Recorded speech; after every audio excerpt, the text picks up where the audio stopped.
طرف سے یہ دعوت کی اپنے رب کو پہچانو اور اس کی عبادت کرو، اس کے سامنے سرخم ہوگا. ٹھیک ہے.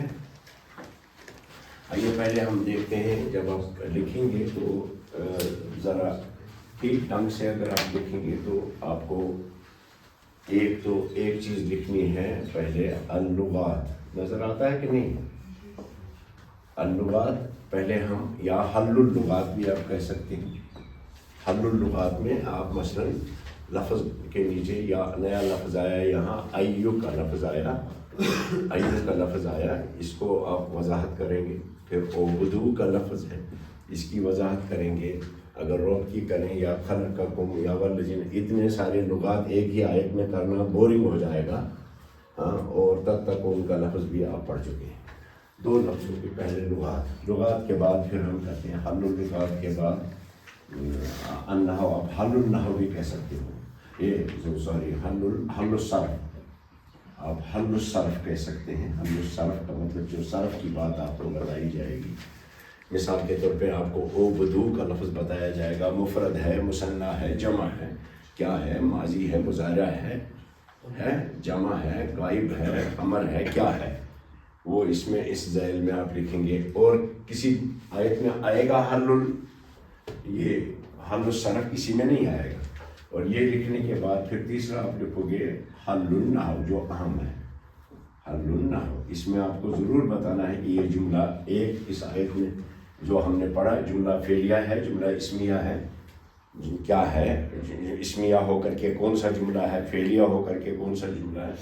یہ موٹی 3 چیزیں ہوں گی. اور اس کے بعد ہوگا الترجمہ. ٹھیک ہے. ترجمہ اس کے بعد آئے گا نیچے، آج سے آپ اس طرح سے لکھیں گے. اور ترجمہ کے نیچے اور التفسیر، اگر کسی جگہ کا بیان ہو تو التفسیر. اس طرح سے یہ موٹے عنوان. اور جب آپ یہ لکھنے لگو گے حل اللغات تو اس کو لغت کو کہاں تک حل کرو گے. پھر دوسری لائن آپ یہاں سے سٹارٹ کرو گے، ادھر سے نہیں، تاکہ یہ نمایاں رہے. یا اس کو ریڈ سے دکھاؤ.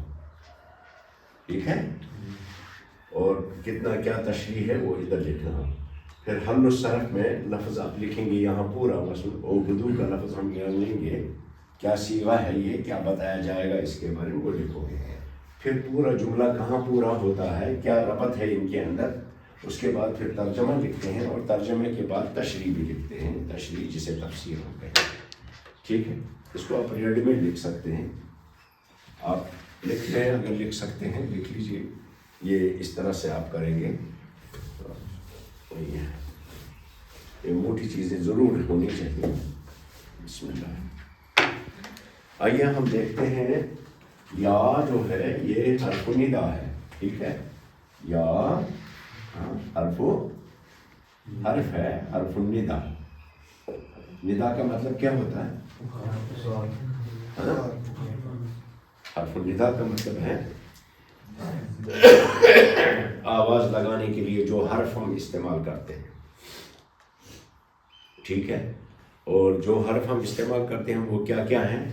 یا ہے، ایک ہے حرف الندا، کیا کیا ہے، ایک ہے یا ہے، حیا ہے، اور حیا ہے، ای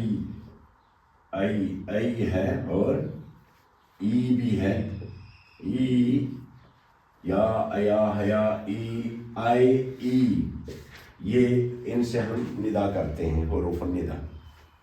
ٹھیک ہے. اور حرف ندا جب ہم کسی اسم نکرہ پر استعمال کرتے ہیں وہ معرفہ ہو جاتا ہے. مثال کے طور پہ آپ کہو گے، مثلا آپ کہو گے یا طالب، اصل میں کیا تھا یہ؟ یا طالب اصل میں تھا طالبن. آپ کے یا نے الف لام جیسا کام کیا. ٹھیک ہے. سمجھ میں ہے؟ یا طالب. اب یہاں جب ہم اس کو حل کریں گے، تحلیل کریں گے، ہم بولیں گے یا حرف ندا ہے اور طالب منادا ہے. کیا ہے یہ؟ مثلا الندا ہے، نحو کا مطلب جیسے ہی. اب یا کیا ہے؟ الندا یا حرف الندا. الندا، اور اس کو کیا لکھیں گے؟ اس کو کیا لکھیں گے؟ المنادا. تو منادا جو ہے وہ اسم ہوتا ہے جس کو آپ پکارے. آپ کہیں گے یا رجل او آدمی، ٹھیک ہے، یا رجل او آدمی، تو آپ کا حرف ندا، ایک تو حرف ندا ہے، ایک ہے منادا، اور آپ نے پڑھ لیا ہے منادا معرفہ ہوتا ہے، اسی لیے اس پر الف لام ہم داخل نہیں کرتے.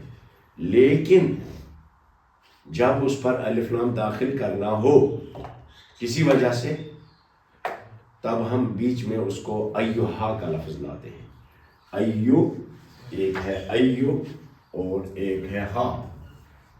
یہ ایو جو ہے یہ اسم ہے. کیا ہے؟ اسم. اس کو ہم استفہام کے طور پہ بھی استعمال کرتے ہیں. جیسے کا استفہام بھی استعمال کرتے ہیں نا. مثلا کیا کرتے ہیں ایو، مثلا نحو آپ کہیں گے ایو الطالب غائب. کیا کہا آپ نے؟ کون سا طالب علم؟ تو ایو کا لفظ جو ہے یہ اختیار کے لیے آتا ہے، چوائس کے لیے آتا ہے. ایو طالب غائب، تو ایو سمجھ میں ہے. تو یہ ایو کا لفظ جو ہے یہ عادتاً تقعو عادتاً عام طور پہ مضافاً او مضافاً الیہ. یہ کبھی مضاف ہوتا ہے، کبھی مضاف الیہ آتا ہے، اسی لیے اس پر کبھی تنوین نہیں آتی ہے. ٹھیک ہے، تنوین آتی ہی نہیں ہے. مثلا آپ اس کو وَيَقْبَلُ الْإِعْرَابُ الثَّلَاث، وَيَقْبَلُ الْإِعْرَابُ الثَّلَاث، الْإِعْرَابُ الثَّلَاث، تین اعراب. مثلا آپ کہو گے ایو، مثلا یوں کہو گے ایو الرجل، ایو ادھر کہا نا ایو طالب، ایو آیا، ایو طالب غائب، کہا کہ نہیں. اور کہیں گے مثلا آپ کہیں گے ادعو بلاؤ ایا طالب، تب کہو گے ایا، ادعو کا مفعول ہو جائے گا ایا طالب، ادعو ایا طالب، کسی بھی طالب علم کو بلاؤ. اور کبھی مجرور بھی ہوگا اذهب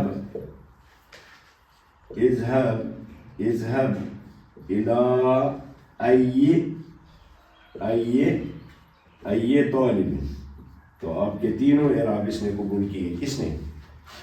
یہ آگے آئے گا نا، بار بار آئے گا، ایو کا لفظ رہے گا. تو یہ ادھر اسم و استفہام ہے، اصل میں اختیار کے لیے آتا. مثلا ایو طالب جدید، کون سا طالب علم نیا ہے.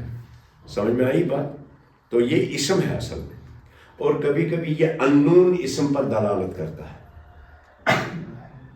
کہتے ہیں نا ایو انون، جو معلوم نہ ہو.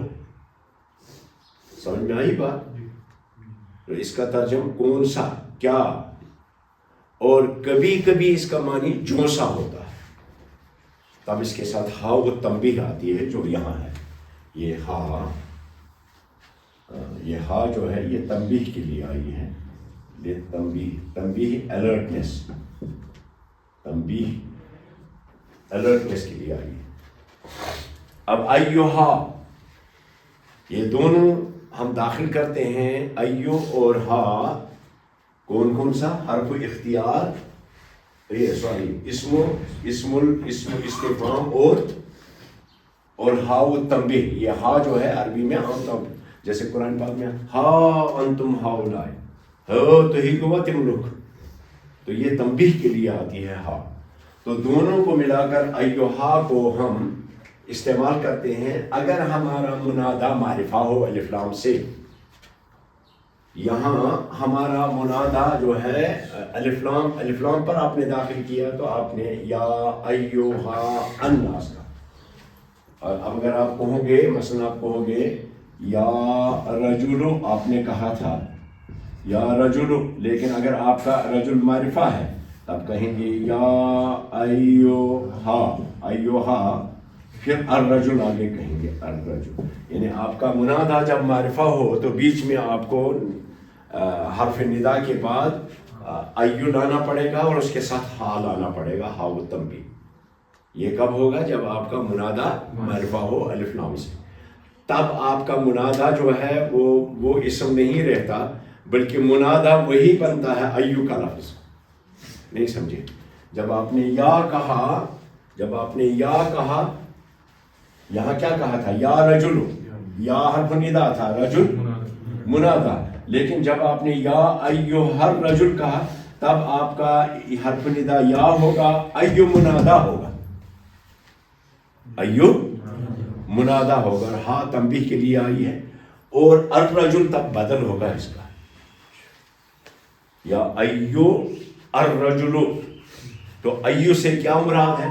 اس کو اسم مبہم بھی کہتے ہیں. اس کو ایو کو، یہ ایو، ایو جو ہے یہ اسم مبہم بھی کہتے ہیں. اس کو اسم، ادھر بھی لکھتا ہوں، اسم مبہم. یہ مبہم اسم مانا جاتا ہے، اسم مبہم. مبہم یعنی پتہ نہیں ہے کس کو بلایا جا رہا ہے. تو یہاں جب آپ کہو گے یا رجل، آپ کا یا حرف ندا ہے اور الرجل منادہ ہے. لیکن جب آپ نے کہا یا ایو ہر رجل، تب یا آپ کا حرف ندا ہے، ایو منادہ ہے، اور الرجل اس کا بدل مانا جائے گا. اور بعض نحوی جو ہیں وہ کہتے ہیں نہیں، وہ تبصرت کے طور پہ آتا ہے، لیکن یہ مائنوٹ اختلافات ہیں. میں موٹی چیز آپ کو بتاتا ہوں، ٹھیک ہے؟ تو کیا کریں گے یہاں اب آپ کا جو ایو کا لفظ ہے، یا ایوہن ناس، الناس کا لفظ معرفہ ہے، سارے لوگ، ہر طرح کے لوگ. گویا اگر اس کوشش پر ترجم کرو تو ہم کہیں گے ہے یم لوگ چھو تم، ہاں یعنی سب ہم، اے لوگو. عام ترجمے میں ہم کہیں گے اے لوگو، مگر مراد چھنک اے یم چھو تم، یم تی انسان چھو تم. وہ ایو سے معنی نکلا. اور ہا تنبیہ الرٹنس کے لیے، اور الناس بدل کس کا؟ ایو کا. تو ترجمہ کیا ہوگا اس کا؟ یا ایوہ الناس. الناس کیا ہے؟ بدل ہے کس کا؟ ایو کا. یہ بھی ایو بدل اور مبدل منہ کا اعراب ایک جیسا ہوتا ہے. آئی بات سمجھ میں؟ تو جب آپ نے کہا یا ایوہ الناس، تو اصل میں اس کا ترجمہ ہوگا اے لوگو، جو ہو وہ سارے، تم جو بھی ہو، جو کوئی بھی ہو، جو سے بھی لوگ ہو. یا ایوہ الناس، اے لوگو، یم چھو تم کوشش پر، اے لوگو جو ہو تو. یہ کس سے معنی نکلا؟ ایو کے لفظ. ہے یم چھو تم، مگر کم. ایو کی تشریح میں آگے لوگ آ گئے. آپ نے بہت نقصان کیا اپنا، آرام سے آتے ہو. آپ نے کہاں سمجھ میں آئے گا؟ آپ کو اپنی نوٹ بک ساتھ میں دے دیجیے، اپنی نوٹ بک ساتھ میں دے دیں، کرسی دے دیں، کرسی.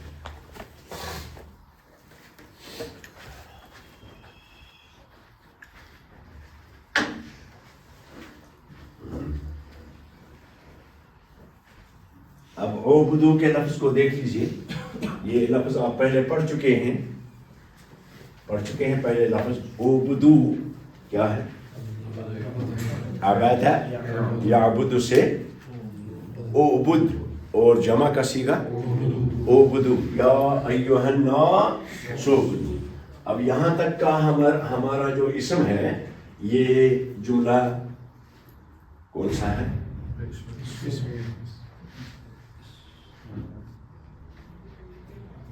یا ایھا الناس پورا مبتدا ہو گیا، پورا. اور عبدو اس کی خبر ہے، عبدو ربکم اس کی خبر ہے. عبدو پہلے پڑھ چکے ہیں آپ. عبادہ یعبدو ہے، عبادہ ہاں یعبدو پہلے پڑھ چکے ہیں نا. اس میں ایاک نعبد و ایاک نستعین میں نے آپ کو بتا دیا تھا. عبادہ یعبدو، اور اس کا مصدر آتے ہیں عبدن، مصدر عبادتن، عبادتن، عبودیتن اور عبودتن، یہ اس کے مصدر آتے ہیں اور معنی اس کے دو ہوتے ہیں. ایک آتے ہیں عبد یعبد کے ایک معنی ہے التذلل والانحناء، التذلل والانحناء، انحناء، تذلل مانے خضوع، التذلل والانحناء والخضوع، انحناء کے بجائے خضوع لکھا، تذلل والخضوع، التذلل والانحناء. ٹھیک ہے. انحناء کا مطلب ہوتا ہے عجزی کریں، عجزی انکساری خاطر چھُ یِوان یہ لفظ، سمجھے؟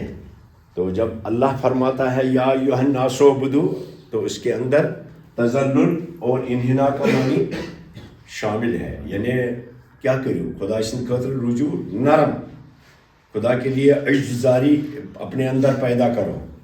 اور دوسرے معنی اس کے آتے ہیں الاطاعت، الاطاعت، میں نے پہلے بتایا آپ کو، الاطاعت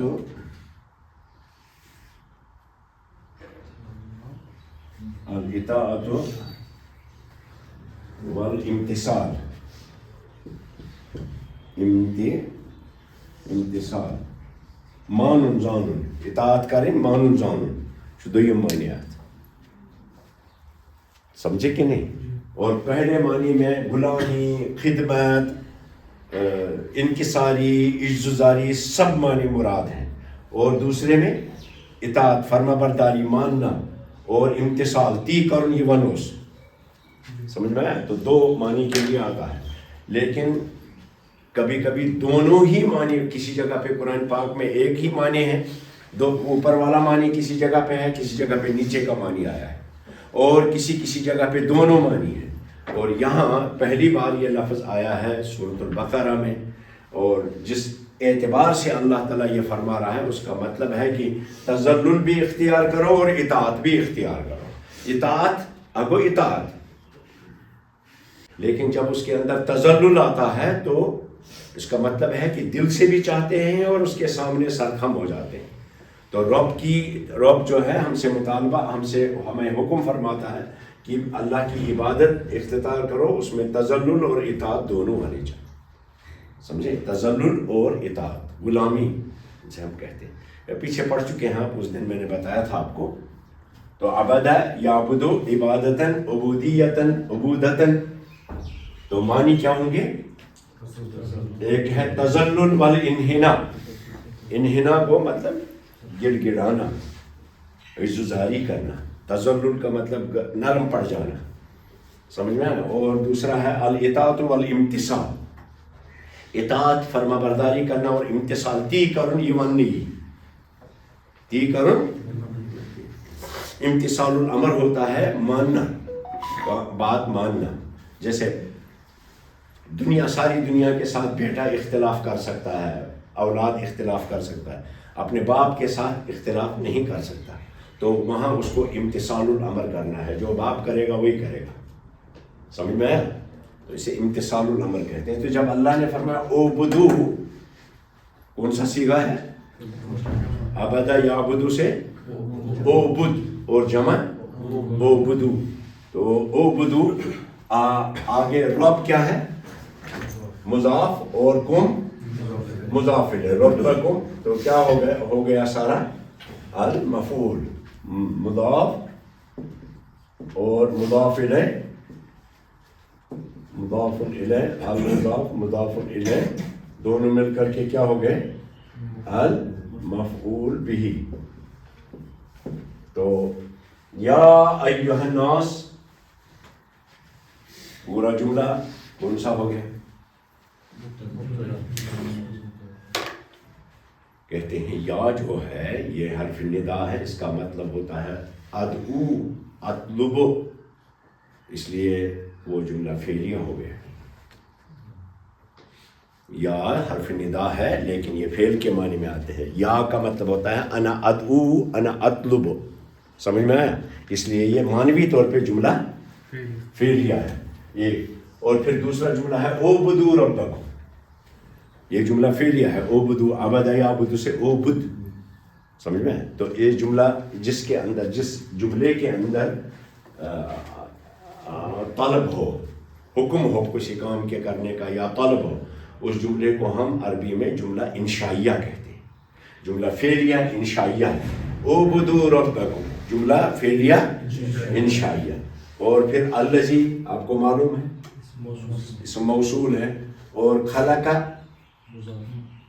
میں نے پیدا کیا، کم میں نے تم کو. الذی خلقکم، الذی کیا ہے؟ موصول ہے. اور خلقکم صلہ. خلقہ فعل ہے، کم مفعول ہے. فعل اور مفعول دونوں مل کر کے صلہ ہو گیا.